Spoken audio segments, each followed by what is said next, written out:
لله رب العالمين الرحمن الرحيم مالك يوم الدين إياك نعبد وإياك نستعين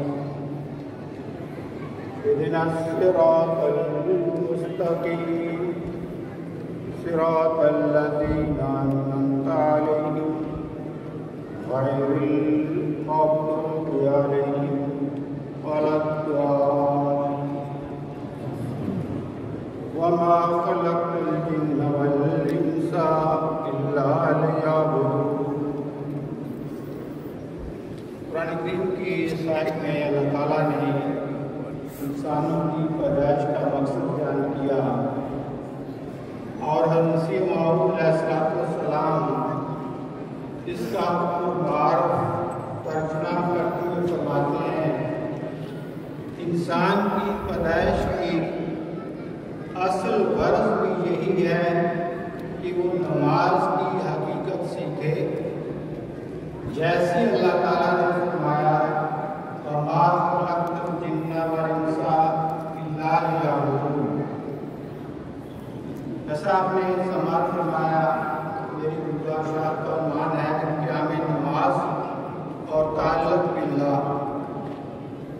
آن صلی اللہ علیہ وسلم نے نماز کے بارے میں فرمایا کہ جب بھی تم میں سے کوئی نماز پڑھتا ہے تو اپنے رب سے ہم کلام ہوتا ہے۔ یہ نماز خدا تعالیٰ سے ملاقات ہے، اس سے اپنے راز کی باتیں کرنا ہے۔ حضرت مسیح موعود علیہ السلام اپنی تصدیق اجازت مسیح میں فرماتے ہیں فَإِنَّ الصَّلَاةَ مَرْكَبٌ يُرْشِدُ الْعَبْدَ إِلَىٰ رَبِّهِ الْعَالَمِينَ۔ کہ دیکھو نماز کیا ہے؟ نماز وہ سواری ہے جس کے ذریعے ایک عبادت کرنے والا اپنے رب اس کا رب مل جاتا ہے۔ پھر آگے فرماتے ہیں اس دین میں ہزاروں لاکھوں اولیاء اللہ، راست باز، ابدال اترے ہیں۔ انہوں نے یہ مدارک اور مراتب اس طرح سے کیے کہ ٹھنڈک نماز میں ہے، اور فی الحقیقت جب انسان اس مقام اور درجہ پر پہنچتا ہے تو اس کے لیے اکمل اتم لذت نماز ہی ہوتی ہے۔ اب یہ نماز ہے جس کو سمجھنا بنیادی کام ہے۔ آگے جو میں حضور کا ارشاد پڑھوں گا اس میں اس نماز کے دو پہلو سامنے نظر آتے ہیں۔ حضور فرماتے ہیں میرا تو یہ مذہب ہے کہ اگر 10 دن بھی نماز سنوار کر پڑھیں تو تنویر قلب ہو جاتی ہے۔ صرف 10 دن فرمایا اگر 10 دن بھی نماز سنوار کے پڑھیں تو تنویر قلب ہو جاتی ہے، یعنی دل روشن ہوتا ہے، خدا کا نور نازل ہو جاتا ہے اس دل پہ۔ آگے حضور فرماتے ہیں مگر یہاں 50 برس تک نماز پڑھنے کی کیا ہے؟ فرمایا عبادت اصل میں اس کو کہتے ہیں کہ انسان ہر قسم کی کثارت، سختی، کسی طرح کی سختی، دل کی، دماغ کی، زبان کی، اعمال کی کجی کو دور کرے، ٹیڑھا پن وہ سوچ کا ہو یا اعمال کا۔ فرمایا کجی کو دور کر کے دل کی زمین کو ایسا صاف بنا دے جیسے زمیندار زمین کو صاف کرتا ہے۔ عرب کہتے ہیں مور وافادن، جیسے سرما کو باریک کر کے آنکھوں میں ڈالنے کے قابل بنا دیتے ہیں، اسی طرح جب دل کی زمین میں کوئی کنکر پتھر ناہمواری نہ رہے۔ اب ان الفاظ کو ذہن میں رکھیں، آگے حضور کے الفاظ میں ان کی وضاحت آئے گی کہ کنکر پتھر ناہمواری کیا ہوتی ہے۔ ایسی صاف ہو کہ گویا روح ہی روح ہو، اس کا نام عبادت ہے۔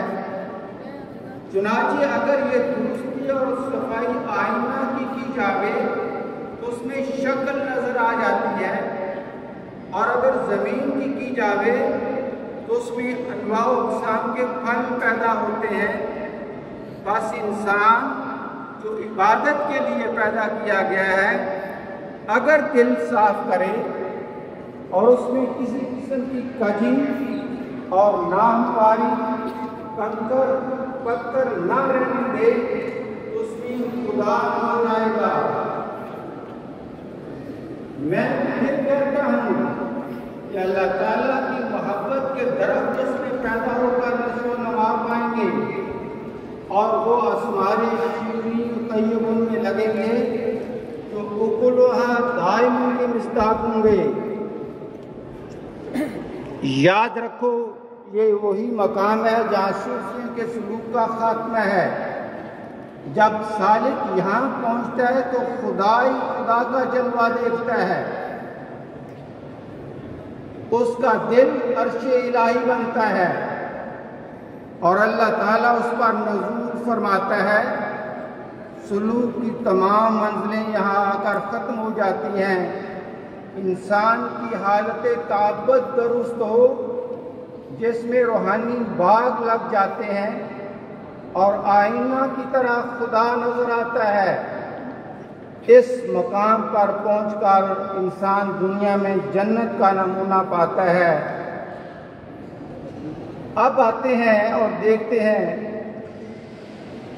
کہ نماز کیسے ادا کی جائے۔ حضرت مسیح موعود علیہ السلام فرماتے ہیں متقی کی دوسری صفت یہ ہے یقیمون الصلاۃ، یعنی وہ نماز کو کھڑی کرتے ہیں۔ کل بھی ایک دوست کہہ رہے تھے کہ نماز میں وساوس پیچھا نہیں چھوڑتے۔